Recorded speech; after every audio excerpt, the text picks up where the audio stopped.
Assalamu alaikum, everyone. Thank you for joining us for this month's MALV Sister Corner.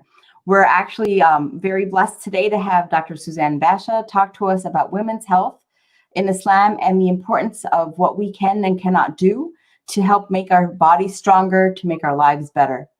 Without further ado, I'm going to introduce Dr. Suzanne Basha. Dr. Basha. Assalamu alaikum. How are you, everybody? My name is Suzanne Basha. I'm an obstetrician gynecologist here locally in the Allentown area. The masjid today tasked me with discussing the responsibility of well women's health, not only medically, but from an Islamic perspective, which I would love to do today, and I'll take questions at any time, inshallah. So first, I just wanted to talk about what comprises well women's health. And that comes as a team effort. So we have the patient, you, who are responsible for coming to the doctor's office, scheduling your appointment. And then we have multiple members of the team from the medical community. So we have the primary care physician, we have the obstetrician gynecologist, and then if needed, we also have the specialist. But mostly your primary care physician, who can either be a family physician or an internal medicine doctor, will work in concert with your obstetrician gynecologist to make sure that we can maintain well women's health. So your family doctor will most likely be the one to monitor cholesterol levels, thyroid function, vitamin D levels, whether or not your kidneys and your liver are functioning properly. And they will help make recommendations. They'll be the ones to find out if you have elevated blood pressure, if you need management of those conditions. Also, they'll be tasked with the responsibility of helping you maintain your bone health. And that's one that kind of crosses over both into the OBGYN world and into the world of primary care. As an OBGYN, I find that there's 5 key things that we focus on with our patients to help prevent diseases. We're looking to prevent cervical cancer. We're looking to prevent breast cancer and maintain good breast health, and to prevent bone disease such as osteoporosis, which is critical thinning of the bones, which can lead to fracture or breaking your bones. In addition, we look to help you with your colon health and to look for your cardiac health, heart disease, because heart disease is the #1 killer of women in America. So when a patient comes to the office, we try to make sure that we can help the patient reach the best methods to make their lives as healthy as it can be in those 5 arenas. And then when they see their primary care physician, they're helping them with the other arenas. So between the two of us, we're able to really maintain your health. But the first responsibility is that of the patient. We can't help you if you don't come through the door. If you don't come to see us, we can't help you give that advice. And then once you receive the advice, it's incumbent and responsibility for you to then go ahead and follow through on the recommendations that we've made so we can try to keep you healthy.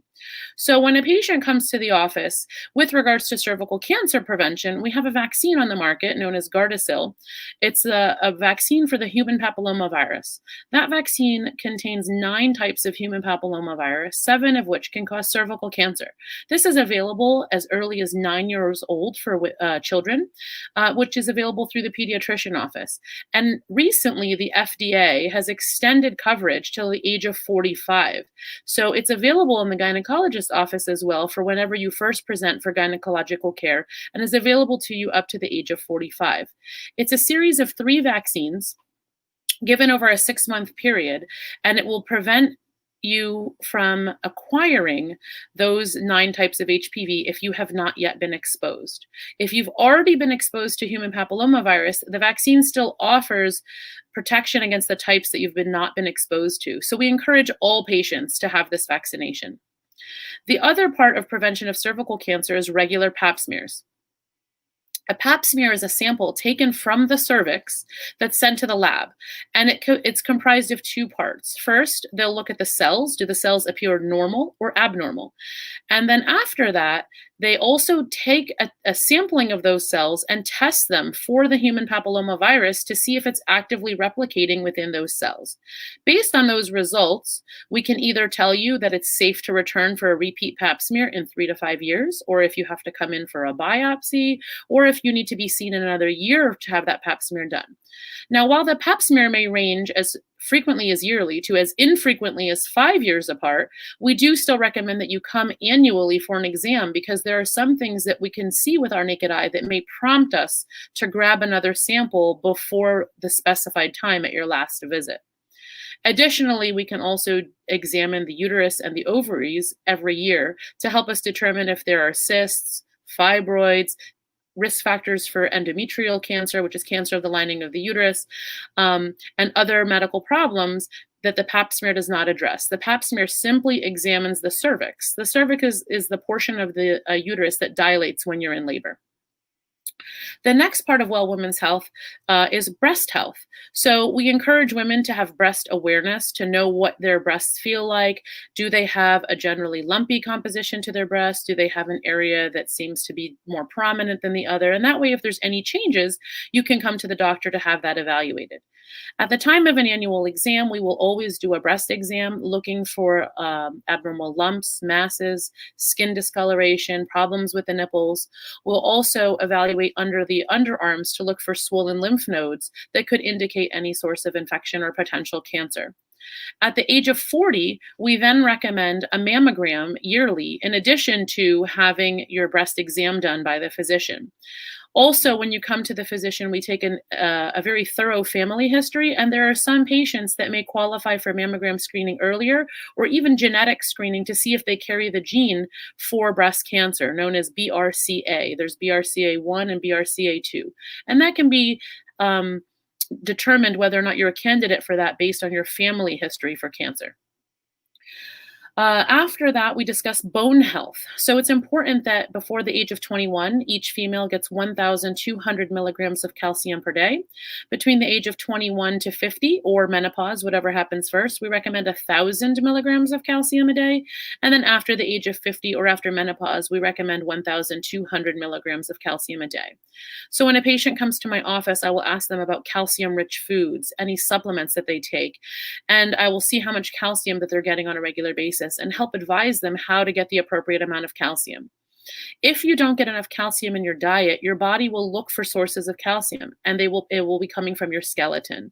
And the body will pull the calcium out of the bones, and it will utilize it for its daily function. And over time, that will cause weakening of the bones. We know that 1 in 4 women with osteoporosis, which is critical weakening and thinning of the bones, who then falls and breaks a hip, will die within 6 months of the fracture. So it is our responsibility to keep our body healthy enough to prevent that from ever happening. And there's also risks to taking supplements. So when we look at your diet or what you're taking through supplements, we'll ask you how to divide timing between supplements, or what dose of supplements to take, or if you're taking a multivitamin and a supplement, how to split them properly. So these are all factors that go into that discussion. At the age of 65, or if you have significant risk factors for osteoporosis, we will do our first bone density scan. This is called a DEXA scan, which will evaluate how thin have your bones become over time. It will usually look at 3 locations: the lumbar spine, which is your lower back, your hip, and your femoral neck, which is the portion of the thigh that inserts into the hip. And based on those numbers, we will know if you're at risk for fracture and how we can help you to treat that condition if you actually have osteoporosis or becoming very close with osteopenia, thinning of the bones. That test is done approximately every 2 years based on the results. It can be sooner or later depending on those results. The next condition that we like to discuss is cardiac health. Women, the number 1 killer of them is heart attacks in the United States. However, we don't present with the same symptoms as men. Women don't classically present with chest pain radiating down the left arm. They don't have the classic jaw pain. Symptoms tend to be more nonspecific. So the key is to prevent the risk factors that lead to heart disease to begin with. So when you come, we'll discuss diet, exercise habits, your body mass index, which is a measure of risks of heart disease. And then we have the genetic components as well, such as your family history. Do you have people under the age of 50 presenting with heart attacks? Is there a family history significant for high cholesterol?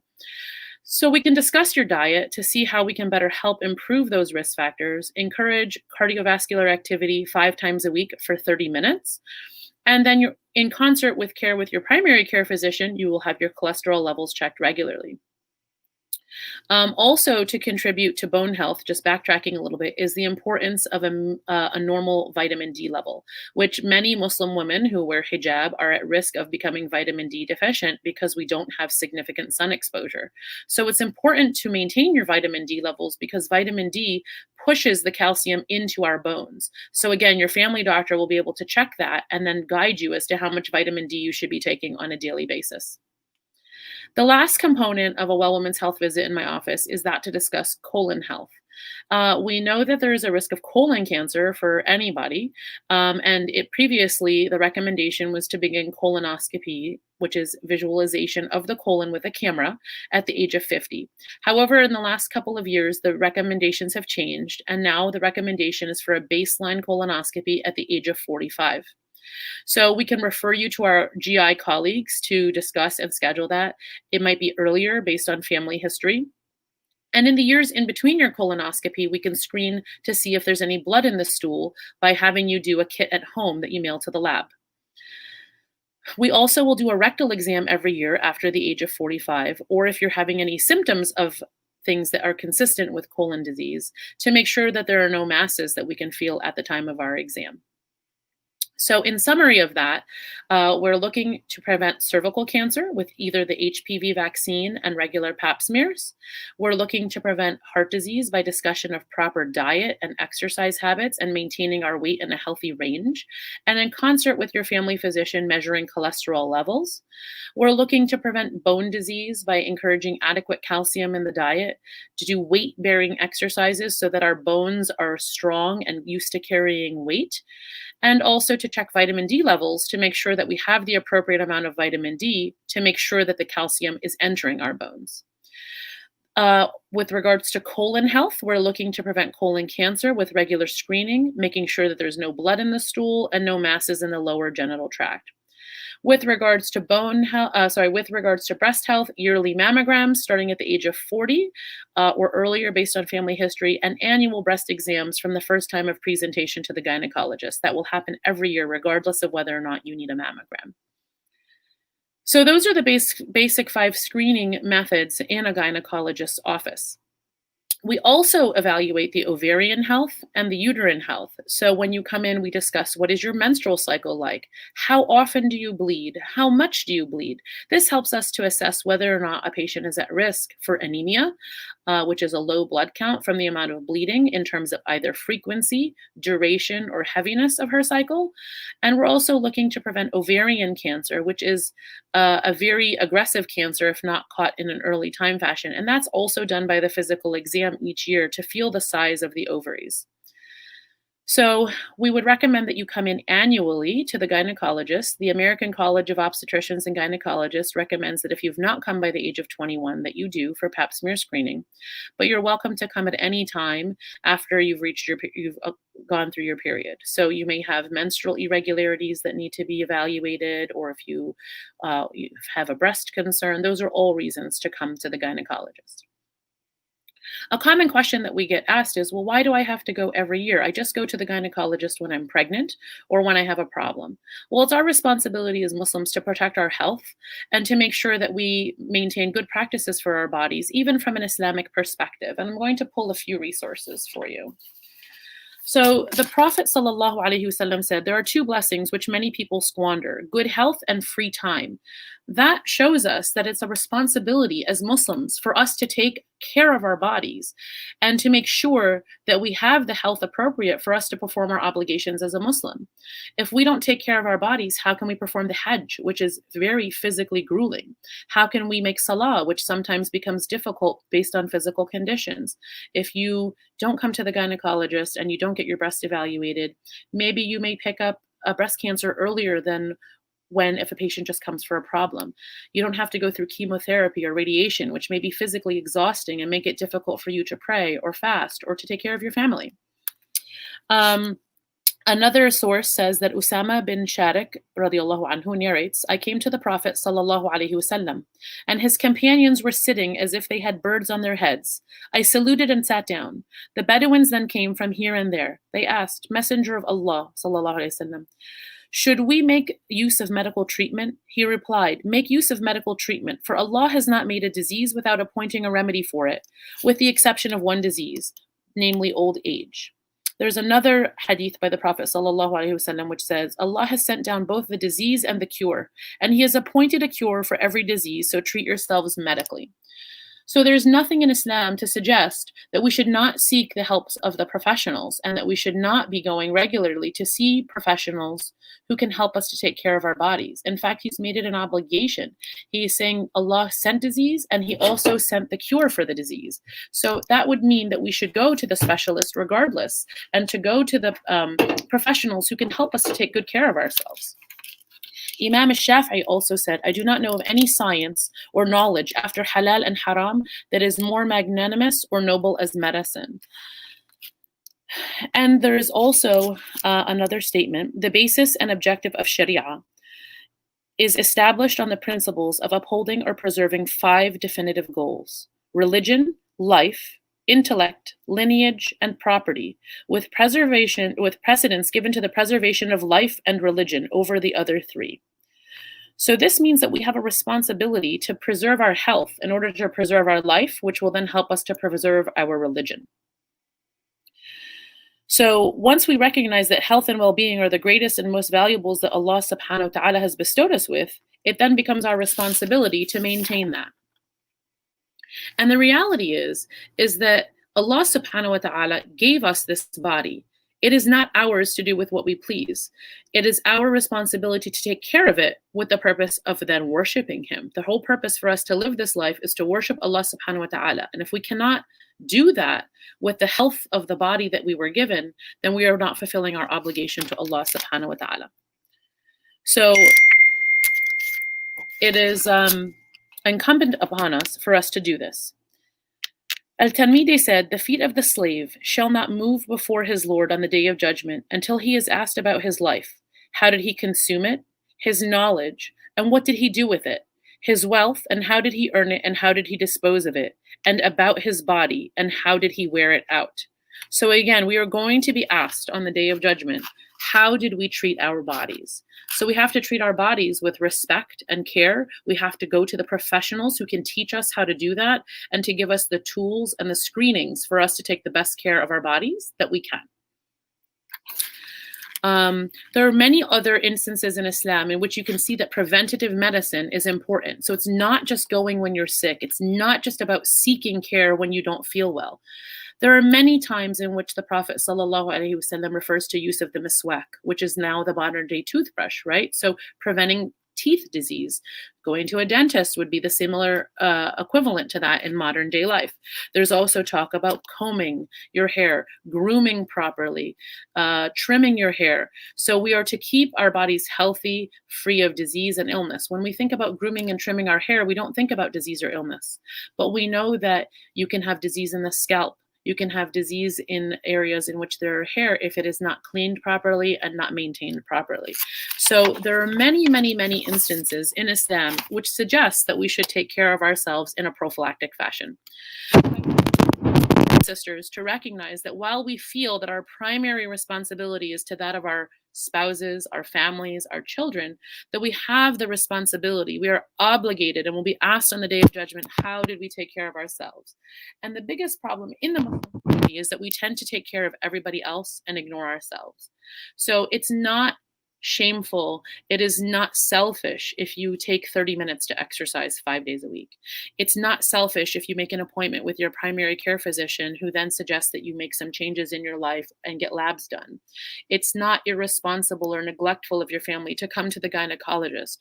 It's not insulting to consider a vaccine to help cancer. We do not know what Allah has challenged us with. We don't know what challenges we will face and what so to work prophylactically to prevent disease is our responsibility. With that, I'm going to open the floor to questions because I do know this lecture does tend to spar some questions. We've talked about this before in years past. So I'm going to open the floor to any questions. Thank you, Dr. Suzanne, for coming and sharing your knowledge with us. And helping us remember what is important to us. I'm going to also ask Imam Bashir to join. I'm going to be adding him to our lecture as well to open any questions. Welcome back, Imam Bashir. I hope you had a good trip. Assalamu alaikum.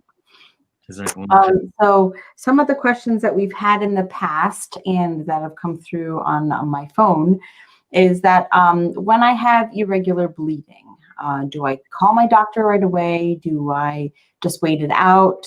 What would be your recommendation? So that question is a multifaceted question. So first, we want to look at the patient's age, and we want to look at the timing of the irregular bleeding. So I will tell you, the number of women who come in with irregular bleeding during Ramadan is enormous.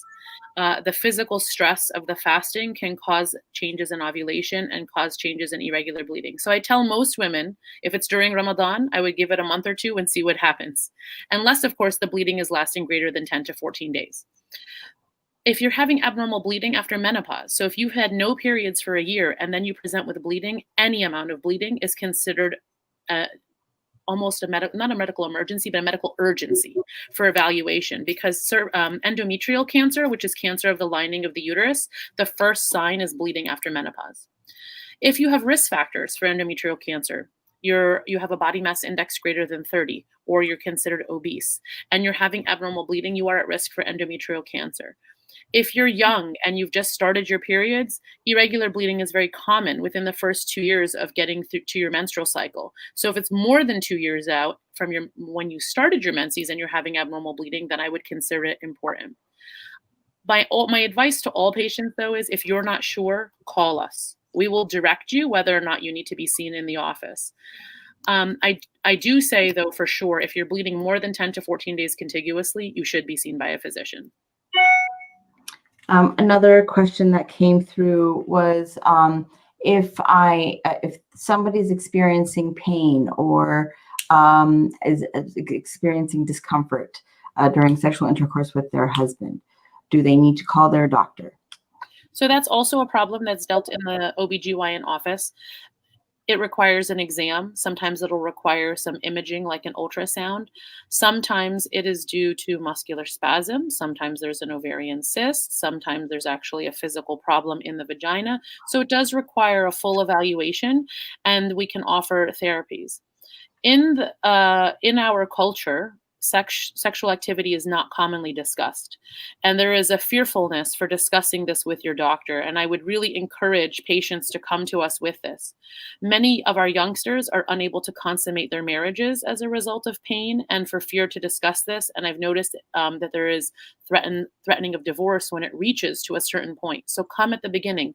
Be honest with your spouse. Notice if it's positional, where there are certain positions that will be uncomfortable versus positions that are safe and fine. Sometimes it's a lack of lubrication, but if you don't discuss it with your partner and you don't discuss it with your doctor, we can't help you get to the bottom of it. Another question. How do we determine the end of our periods, especially if it's longer than 7 days or more, and it seems like it stopped, and then you see fresh blood either before or after you've made ghusl? So I'm going to defer that one to start with Imam first, and then from the medical side, we can talk about distinguishing whether or not it's actually a menses. Would you like to speak to that one, Sheikh? Yes, inshallah. There are, and again, I think I'm going to need your help with this one too, because every woman's period is very different. Some don't even see any period at all, as far as my knowledge, and we mentioned in the Sharia. Some see a lot more frequent, and some may have set dates and certain times, and some may fluctuate every month. So having these variations with your period and your hayd, it complicates when when you're allowed to pray, when you're allowed to fast and do other forms of ibadah, and when you're not. There are certain conditions, like for instance, we say nifas, a person who is pregnant and they're going through, we say lohusa, means the time of coming out of the pregnancy. And then there are illnesses where we mentioned, or Dr. Suzanne just mentioned about a person may be ill or uncommon bleeding that they may be experiencing. Those are two different categories from the regular period. And in the religious perspective, the method of dealing with those conditions is quite different than dealing with the regular period you have. So once you can determine whether or not it's your actual period, once if it's not let's say in the Sharia, a woman who is experiencing some form of bleeding that is not their period, they can determine this. They know it's not that. In some cases, it's treated like a runny nose. A person's nose is constantly bleeding. Let's say in the Hanafi standpoint, if a person's nose is constantly bleeding, they can't pray until the bleeding stops. If the prayer time has entered and they couldn't stop the bleeding, and the time is about to finish, then they would pray just like they would pray regularly. They'd probably put some type of a stoppage to prevent the blood from getting everywhere. But if the bleeding is still going on, similarly, if a woman is going through a form of bleeding that is not from her menses, and she cannot control the bleeding, then it would be considered like a wound that's not stopping to bleed, and you would still pray in that condition because it's not your period and it's not something that is related to that.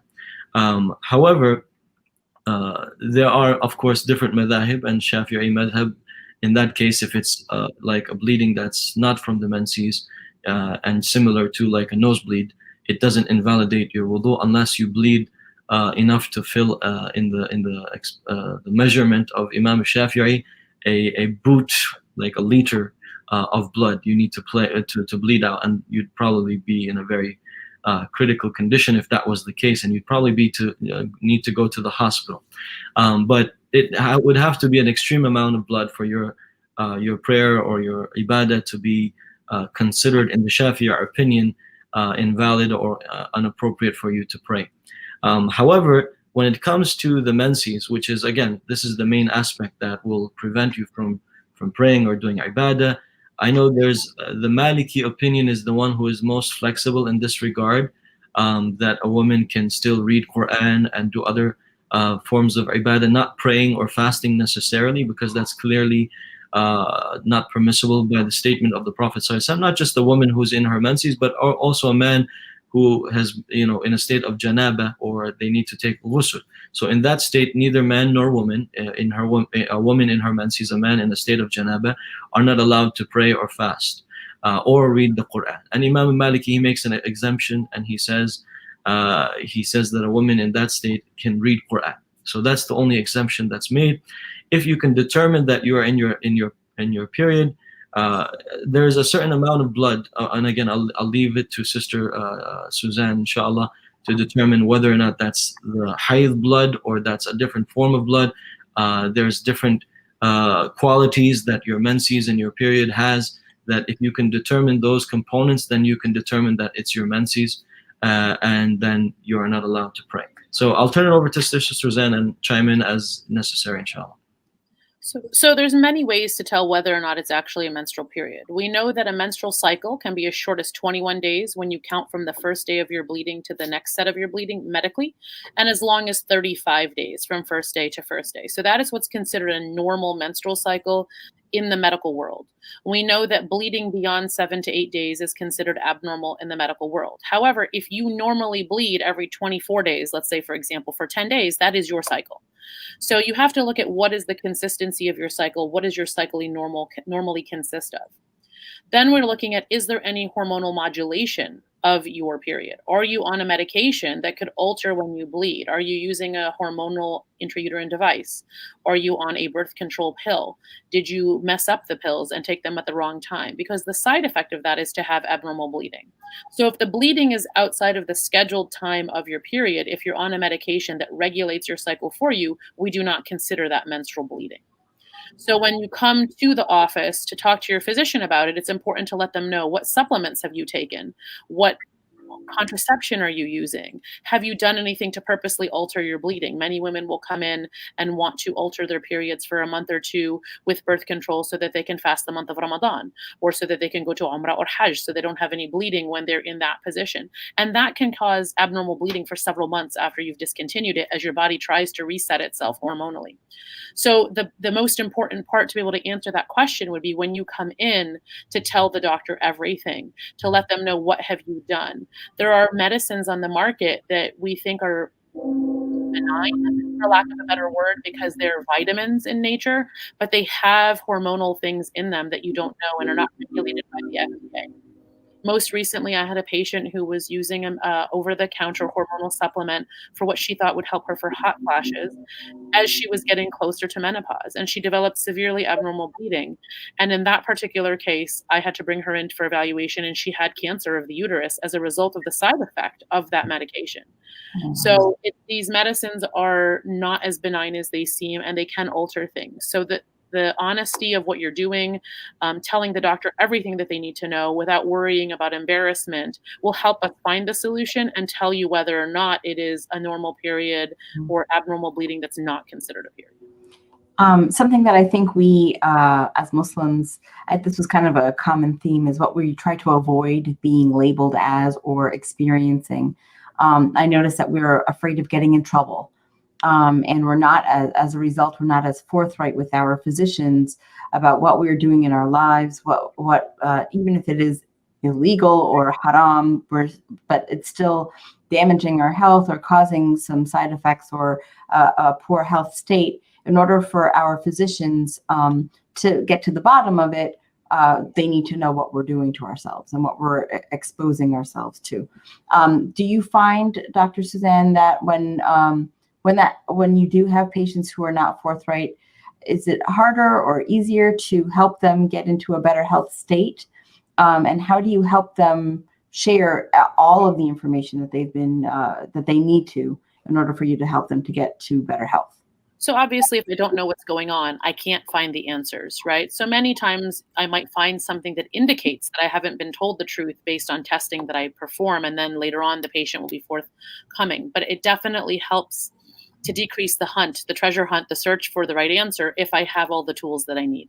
Mm-hmm.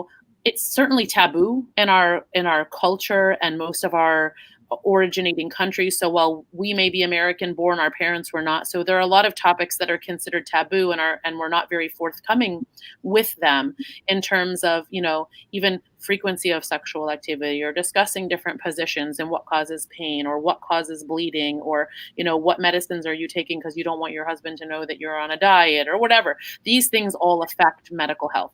So when you come into the doctor's office, just know that there's nothing taboo. Honesty is going to get us to the right answers.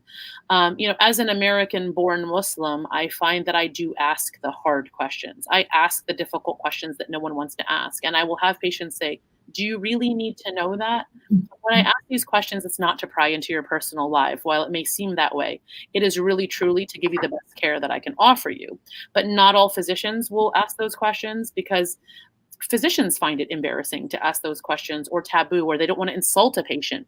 When you go into, there's not that many Muslim doctors, right? So when you go into a non-Muslim's doctor and office and they see a hijab, they don't want to insult us. They don't want to offend us. They don't want us to come off as not caring or harsh. So they may not ask all the questions. And if you don't give all the answers, we certainly are not going to serve you.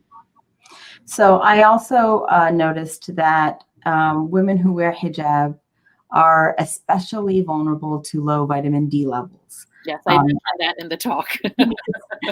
So how can we empower our sisters, especially those who wear hijab, to get adequate levels of vitamin D and actually get tested to see what their vitamin D levels are?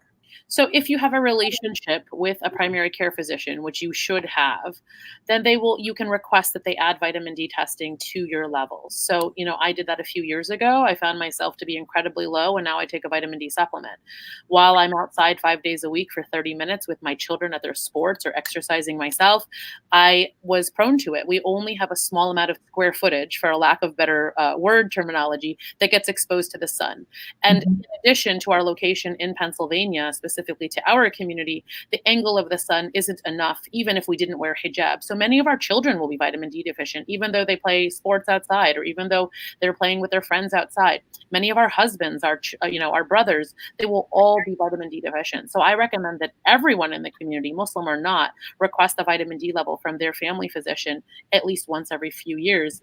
And if it's abnormal, to get treated for it. What happens, what are some of the consequences if we keep our vitamin D levels low, if we don't take this seriously? So vitamin D pushes calcium into the bones. So if we don't have adequate calcium in our bones, we develop weak and thin bones, which over time will fracture. The statistic that I stated, 1 in 4 people with osteoporosis who fall and break a hip will die within 6 months of that fracture, is both for men and women. 1 in 4. There's 3 of us on the screen right now. That means if there was a 4th one on the screen, 1 of us would die if we had osteoporosis. So we need to actively prevent that.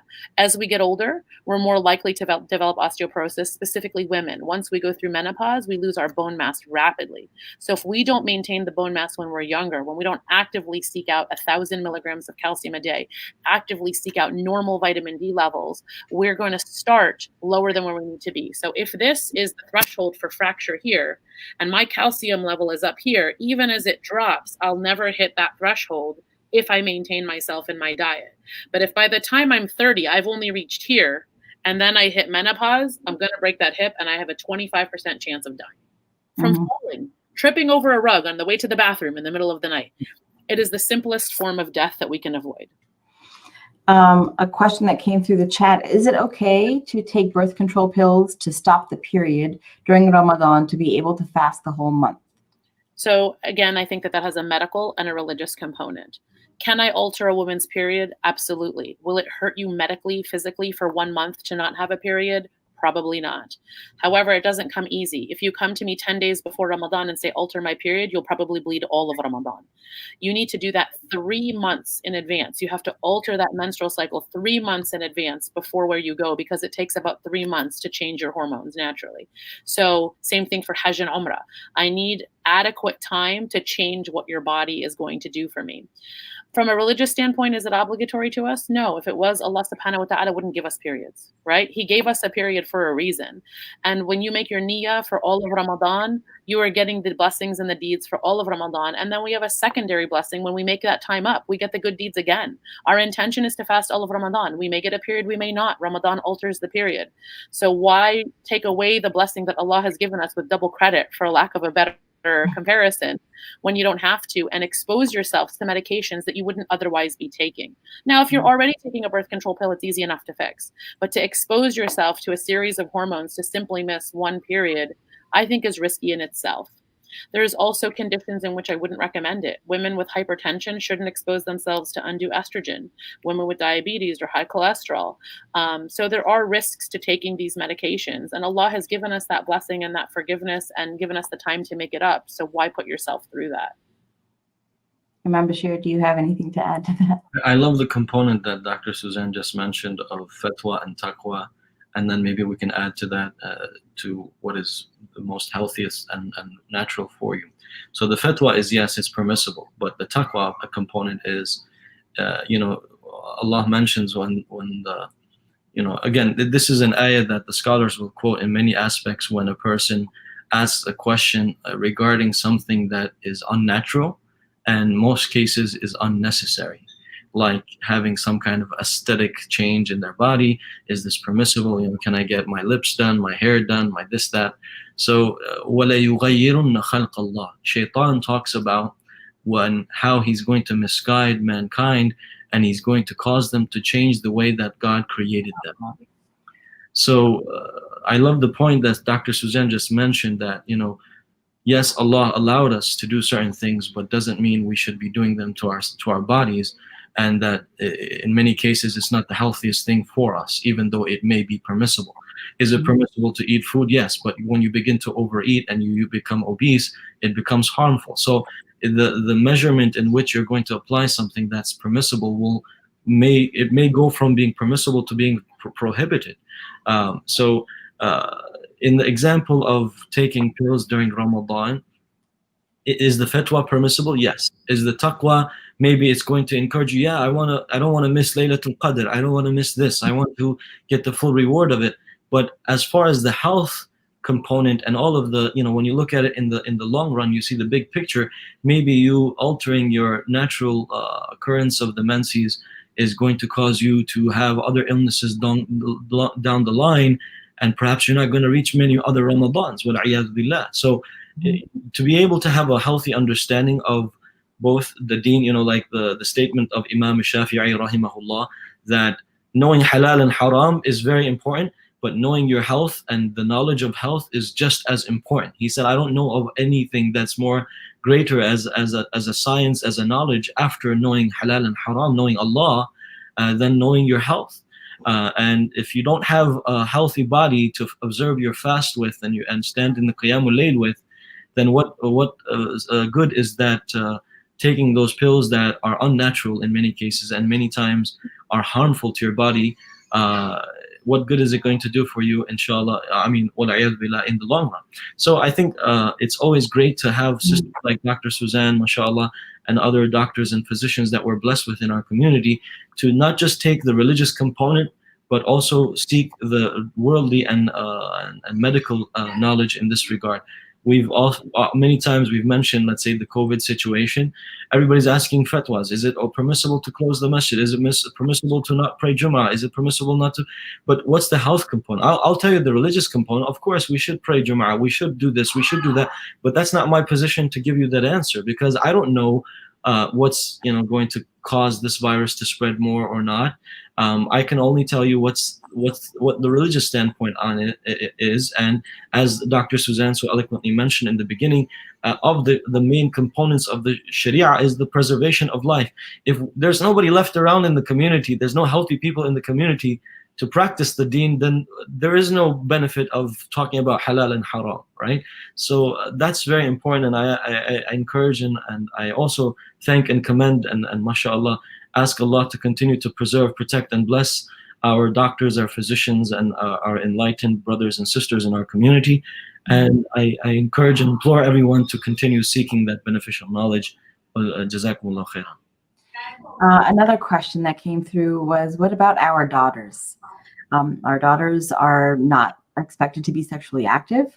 When should she make her first trip to the gynecologist? What kind of exams can she expect? What can we ask our gynecologists to do and not do to preserve what is sanctimonious and essentially holy for Muslims? So, sorry, I'm getting a private phone call on my computer. So, the age in which you should seek out a physician is the same age in which you should be, like we said, the American College of Obstetrics and Gynecology says if you have no problems, 21 years of age is the time to see the doctor. If you're having problems, then you should come before that. And as a result of that, when you come, you should feel empowered to tell the doctor what you feel comfortable with, right? And I think that the mothers in the room should also give their children some private time with the doctor, because there may be some things that they think are taboo to talk about with their mom that they feel comfortable about talking with the doctor. For me personally, when a patient comes in and I speak to them privately and I ask them if they've been sexually active or have used tampons or placed anything in the vaginal introitus before, if they tell me no, and they have no problems, their menses are regular, they're not bleeding heavily, they're not having signs of an infection, I don't do an internal pelvic exam until the patient is comfortable, ready, or has become sexually active. I feel that when I do that by default. I don't feel that the community at large knows that, obstetricians, gynecologists at large know that. When I first trained the nurse practitioner who was working with me, she attempted to do a vaginal exam on everyone and patients would decline. Thank God they were declining. But now, she has learned to ask those questions. Again, not because she wanted to insult the community, but because it was all she trained in medically. So, I think it's important to speak up and say, I've never been sexually active. I really would appreciate if you didn't do a pelvic exam or not use a speculum. I've done pelvic exams without using a speculum to preserve the integrity of a hymen. For somebody with an infection, you just use a Q-tip, in the area that's actually open. Everybody's hymen is open in order to bleed, right? So there's a small opening. You can assess things without doing a full pelvic exam. If there's a concern about a period, is my first thing to do a pelvic exam? No, I can get an abdominal ultrasound if that patient hasn't been sexually active. I don't want to traumatize our children by putting them through these exams if it's not necessary. So we do have alternative methods to check out our children. I also think that something that's really important to be addressed with our children, to the mothers and fathers of our children, is getting the human papillomavirus vaccine. The HPV vaccine is not a permission to have sex, right? It's not a permission to say sexual activity is okay. It's not saying I distrust you and I think that you're going to be sexually active and don't tell me and get the virus. We don't know what Allah subhanahu wa ta'ala has stored for us. So I tell every person, and I personally vaccinated my sisters when they were young. I tell them, you do not know what Allah has stored for you. If you are the best woman on earth and you've never been sexually active and you wait for marriage, how do you know where your husband has been? Only Allah knows where your husband has been. What if I could have prevented cancer? What if you're the best daughter and you have the best husband and you go to a Broadway show in New York and you're assaulted? I could have prevented cancer, right? So I think that the HPV vaccine should simply be looked at as a cancer prevention vaccination, and we should encourage all of our community members, our daughters and our sons alike, to have that vaccine. Anything to add, Imam Bashir? No, that's excellent. Jazakumullah khairan. So another question that came through was, what about our sons? How do we teach our sons for when they are husbands to support their wives, support their daughters in their health? So you have to be open with them. You have to talk about things when they're young. I have 3 sons. I don't have any daughters to impart any of my knowledge upon, only sons. So I have had the discussion with my children, well, depending on their age, I've had the discussion of what is a menstrual cycle? Why is mama not fasting today? Why is mama, not praying today? These are discussions to have. When they're 4, 5, 6 years old, you tell them you already prayed. But when they're 12 or 13, they're seeing it in school. They're hearing it in school. Have the discussion. Tell them what a period is. Tell them how Allah subhanahu wa ta'ala protected us from fasting so that we don't become excessively hydrated. Tell them, when they're older, what is sexual activity? Why is it haram out of a marriage? What kind of contraceptive options do you have for your wife? What is healthiest for your wife? These are the conversations we need to have. I have a 12-year-old and a 16-year-old, and I've already had these conversations many times with them. And, it's eye-opening what they hear in school. My 16-year-old son told me that when he had health class about contraception, the message that he took home, he said, I know, Mama, that abstinence is the best policy. You've told me why. You've told me about sexually transmitted diseases.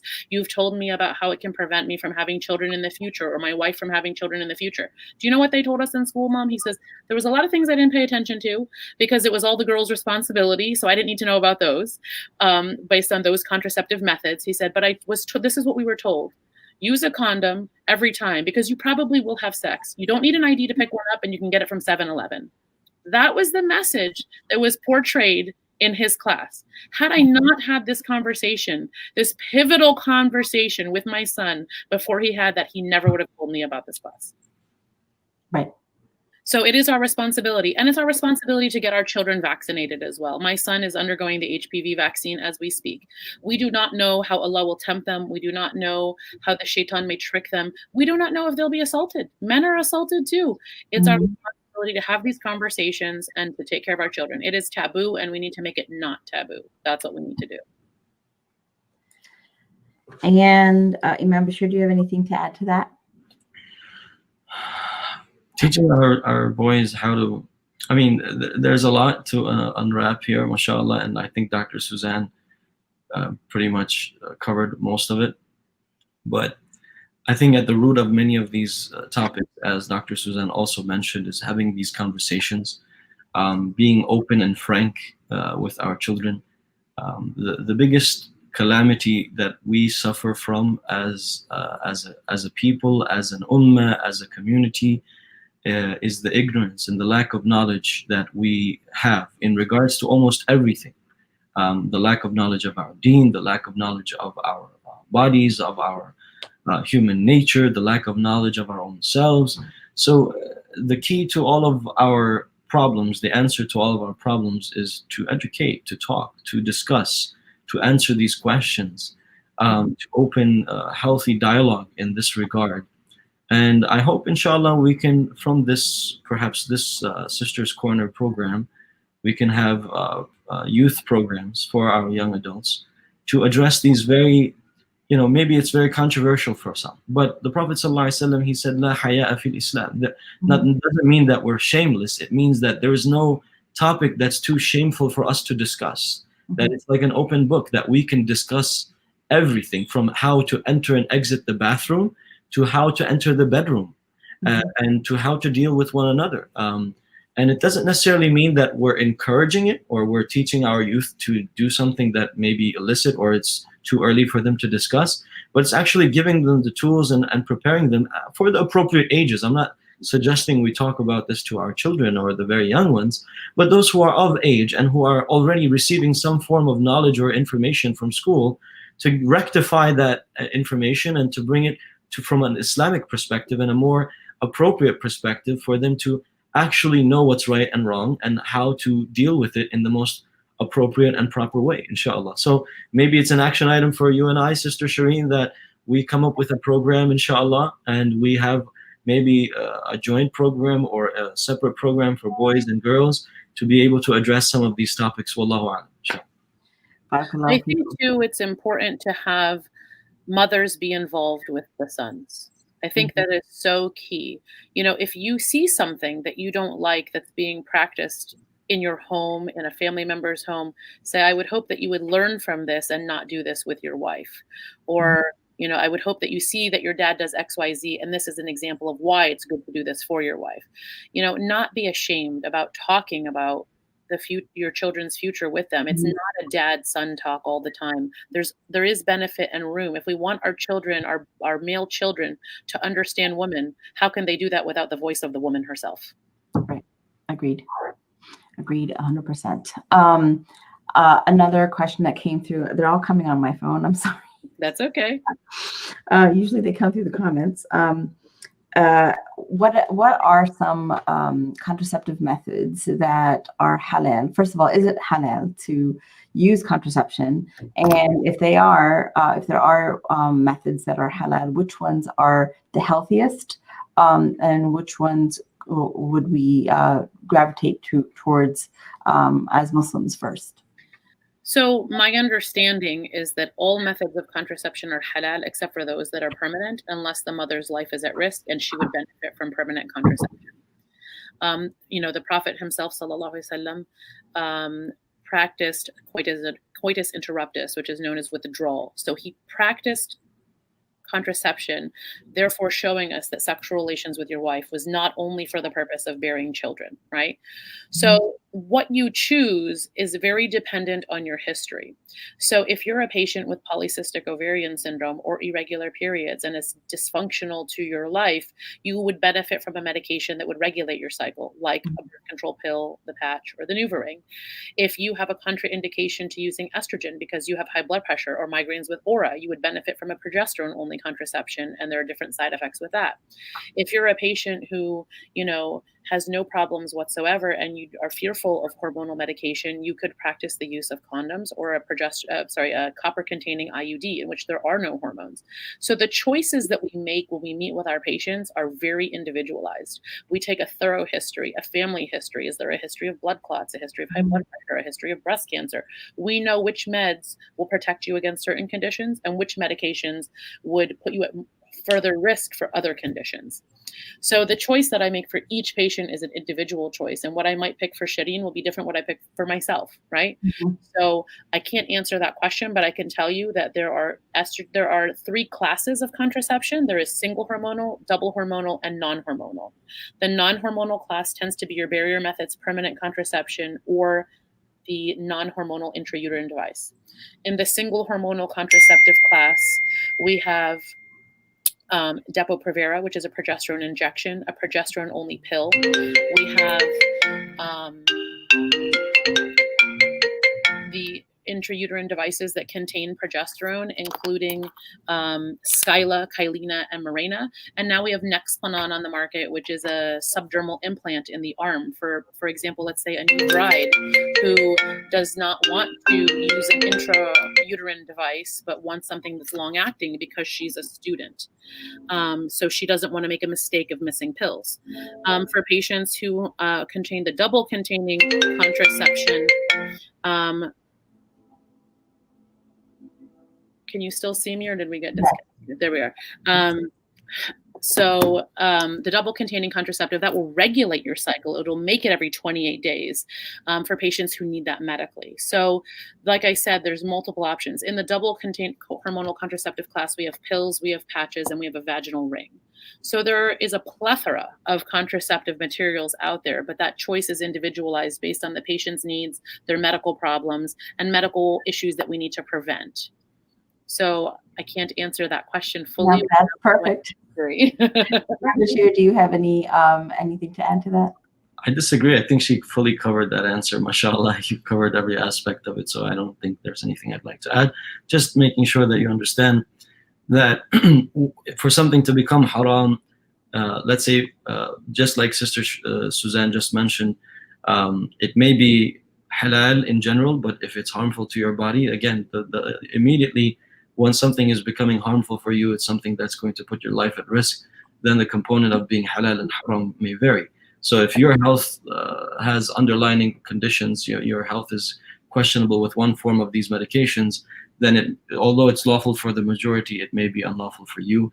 So again, the component of consulting to your doctor and having professional knowledge and professional opinion and consultation, that will help determine that. And again, it's always a combination of both religious and medical. And if you have a chance to meet a doctor like Dr. Suzanne, you'll have both, inshallah. So. Yeah, you'll be very blessed to have her as your physician. So we have 5 minutes left. There's one last question about breast cancer. I know that you mentioned breast health as important, Dr. Basha, and looking at how can a woman, if she hasn't already been doing regular breast exams on herself, how does she acquire that knowledge? Must she talk to her doctor about it? Are there some pamphlets that we could send out or make available on our website for health education?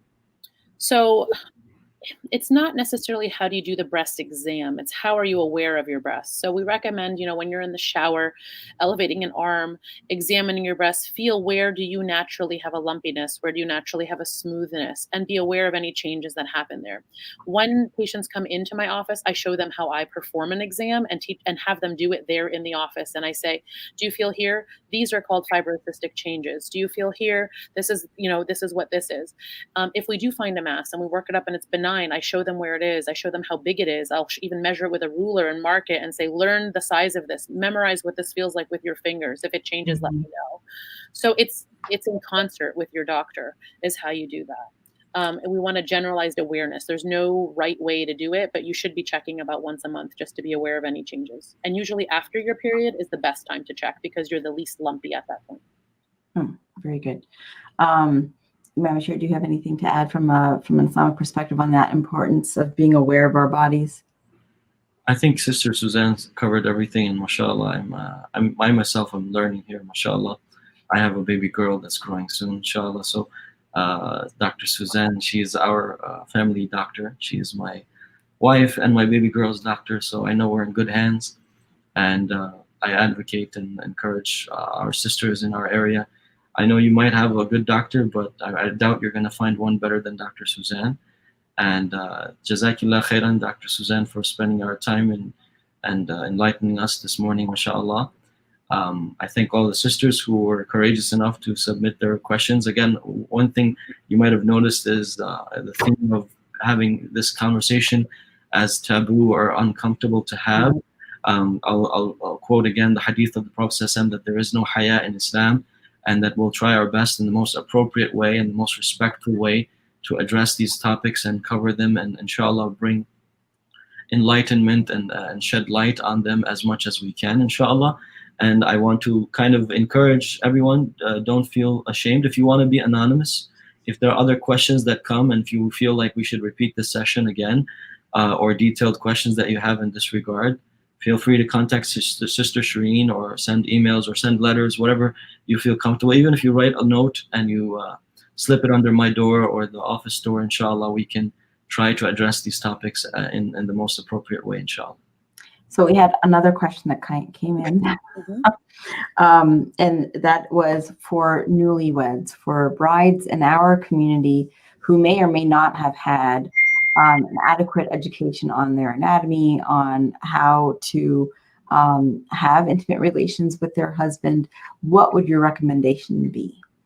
So I would tell those women to come into the office, make an appointment, schedule an office visit, and we'll talk about it. Show them what normal anatomy is, discuss what to expect during sexual relations. It's very common, I've noticed in our community, for a condition called vaginismus, which is involuntary spasm of the vagina, which causes significant pain with intercourse. It usually comes from being not knowledgeable and being shy and worrying about the pain, which then results in further pain. So, being knowledgeable about that, discussing how to treat it. There's many treatment options available, and involving the partner, most importantly, and having support from your partner through that. So I usually encourage them to come as a couple, actually, for that particular condition. And another sideline that I would like to discuss for pelvic pain in general, because it can come from childbirth, it can come from trauma, it can come from endometriosis, it can come from sexual activity, is there is a branch of physical therapy called pelvic floor physical therapy, which is not very common and very rare to find. And we are blessed, mashallah, with 3 female pelvic floor physical therapists in the St. Luke's system in which I work alone. So we have resources to treat this discomfort if you're coming to see us for it. Awesome. That is great.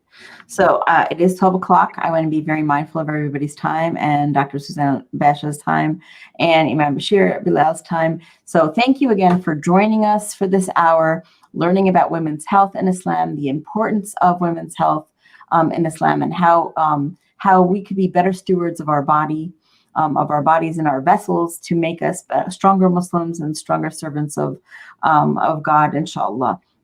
Next month, please join us on September 12th. It will not be the first Saturday of September, to learn about women and their children. Parents' rights and children's rights is going to be the focus, inshallah, of our topic. I do hope that you're all able to join us again. And next week, we will continue our Best Women series at 11 o'clock on this platform, Facebook or YouTube, with Imam Bashir Bilal. Thank you again for all of your time, and we will see you, inshallah, next week.